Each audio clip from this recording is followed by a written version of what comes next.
Kasabay ng paggunita sa Semana Santa, ang pagdarasal ng marami sa atin na mapasahan ang ating kanya-kanyang krus sa buhay. Ang maraming mga magulang mga kapuso, dasal na maigapang ang pag-aaral ng mga anak at ilan sa kanila natapos ang sakripisyo nitong mga nakaraang araw. Ngayong gabi, silipin po natin ang ilan sa mga kwento nila na nagpangiti at nagpaantig sa puso ng marami. At nakatutok si Mariz Umali. Drum and Lyre Awardee. Sa gitna ng completion ceremony sa Malitbog, Bukidnon, kumakaripas ng takbo ang ginang na ito papalapit sa stage.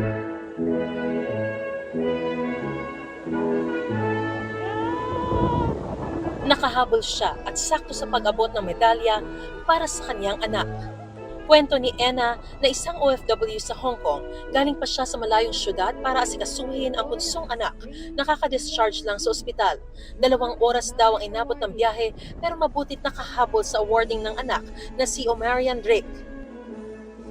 Hindi na napigilan ni Omarian na maiyak sa stage dahil kasama niya ang kanyang mga magulang sa espesyal na araw.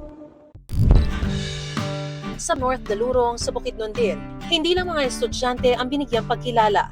Si Lolo Juan ginawaran bilang supportive guardian dahil sa pagmamahal at sakripisyo nito sa kanyang apo na itinuring niyang anak.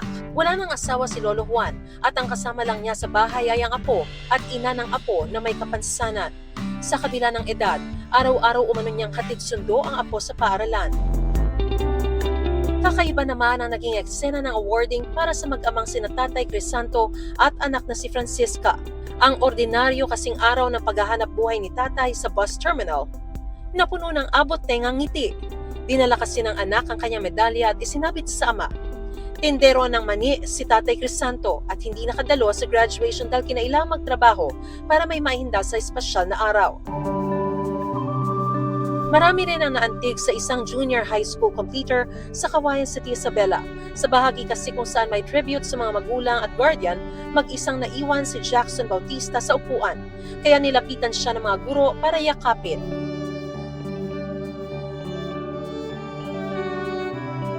Kwento na uploader ng video, walang kasama si Jackson at ang barangay kagawad lang ang sumama sa kanya sa stage. Ayon naman sa kanyang kapatid, wala na ang kanilang ama at may sakit ang kanilang nanay.